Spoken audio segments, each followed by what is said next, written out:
China is developing a new super tank to take on India in a war. In June 2017, the Chinese periodical Guancha reported that the Xinqingtan, literally new light tank, a mountain-going tank formerly known by the equally generic appellation ZTQ-105, had entered trials in Tibetan Plateau.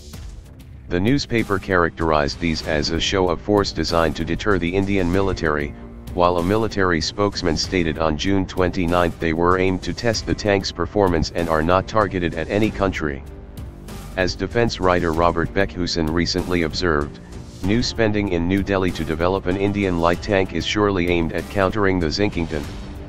India and China, of course, have been escalating the militarization of their Himalayan border for well over a decade.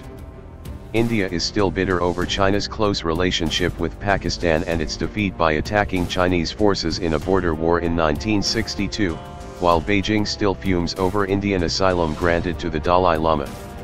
Troops from the regional powers recently engaged in a tense two-month standoff over Chinese construction through a mountain pass claimed by the country of Bhutan.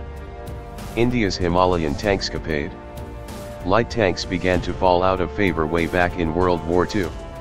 Romantic notions about light cavalry using their speed to race ahead and outmaneuver foes were dashed when vehicle like the Panzer II or M3 Stuart lost out time and time again when confronted with heavier tanks and fortified strongpoints due to a lack of firepower.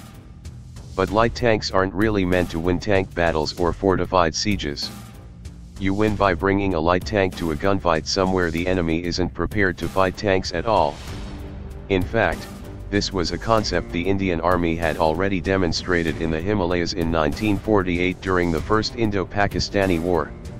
Indian troops were seeking to take back the city of Kargil from Pakistani forces, but first had to seize Soji La Pass, popularly known as the Path of Blizzards, by traversing freezing terrain devoid of cover overlooked by entrenched Pakistani infantry.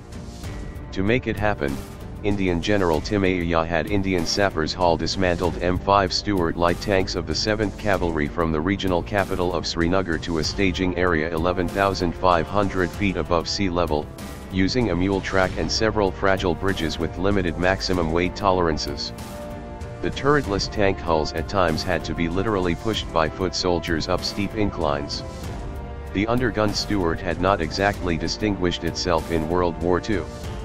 But when dozens of the reassembled tanks stormed the pass on November 1 as part of a combined arms assault backed by infantry and artillery, the Pakistani troops were shocked to face any armor in such a remote location, and officers were recorded on radio voicing their disbelief at the panicky reports issuing from the front line.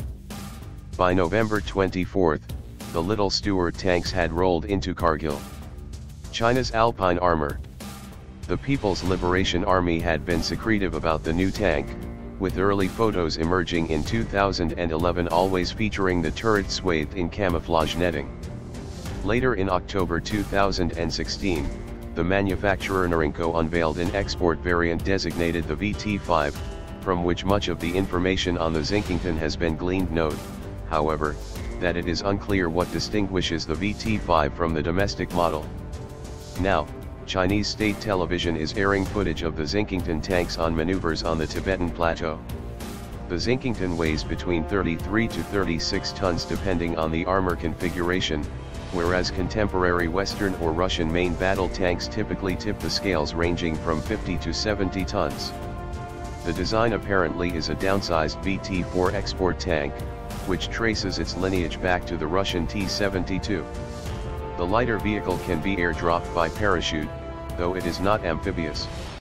The new design's hull is made of welded steel, nothing special, though at least it's not flammable lightweight aluminum, and it can fit modular add-on armor, including composite or explosive reactive armor types, either of which might improve survivability versus missiles or rocket-propelled grenades.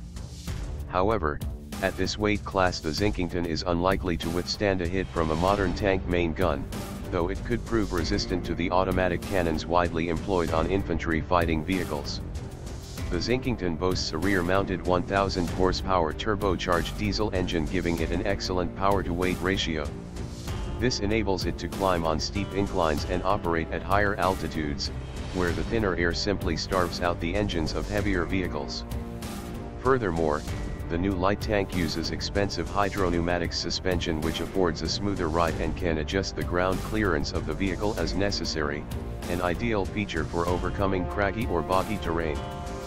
The light tank's primary weapon is a full stabilized 105mm rifled gun with 38 rounds of ammunition. It can fire tungsten sabot rounds capable of penetrating an equivalent of 500mm of rolled hardened steel.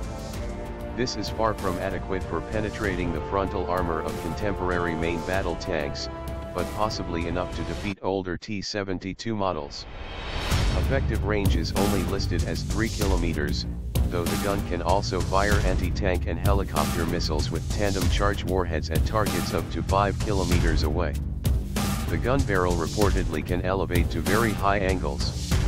This could prove useful, as historically, limited gun elevation has often bedeviled tankers in mountainous regions, who have even resorted to improvised ramps to shoot at higher angles. Thanks to an autoloader which ejects spent shells out the rear, the Xinqingtan requires only a crew of 3, a gunner, driver, and commander. The vehicle boasts a purportedly sophisticated sensors and fire control system, including thermal sights for both the commander and gunner, a targeting computer linked to a wind sensor and hunter-killer engagement mode that automatically adjusts the aim to paint enemy vehicles.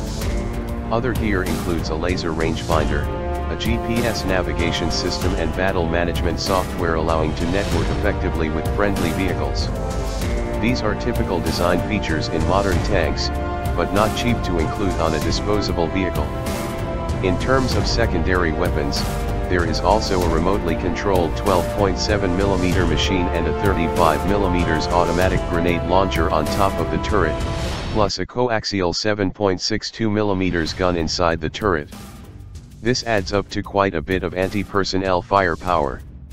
The Xinqingtan is reportedly deployed as part of a PLA integrated brigade in Tibet, which would imply a minimum of 1 tank battalion of 31 to 33 tanks, though there could be several battalions.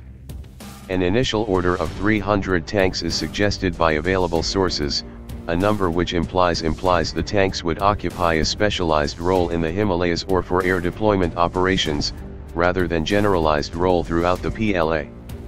The new vehicles will replace the recently retired Type 62, a design which suffered 50% casualties when PLA armor invaded northern Vietnam in a punitive war in 1979. Guancha characterized the Xinqingtan as far more advanced than the Indian T-90S tanks across the border. While it is possible the lighter Chinese vehicle might have more advanced fire control systems, allowing it to hit more accurately at range, the T-90 still far outclasses it in terms of hitting power and armor protection. However, the real danger to the Indian military may be that the Xinqingtan could operate in remote mountain passes and traverse especially rough roads that the T-72S and T-90S simply could not reach at all.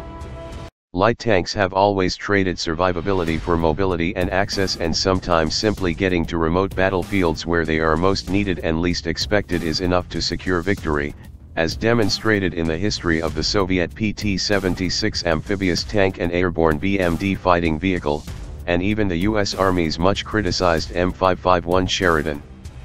While the Sheridan has been retired without a replacement in U.S. service, China and now India still see a useful role for light armor in their ongoing confrontation in the Himalayas.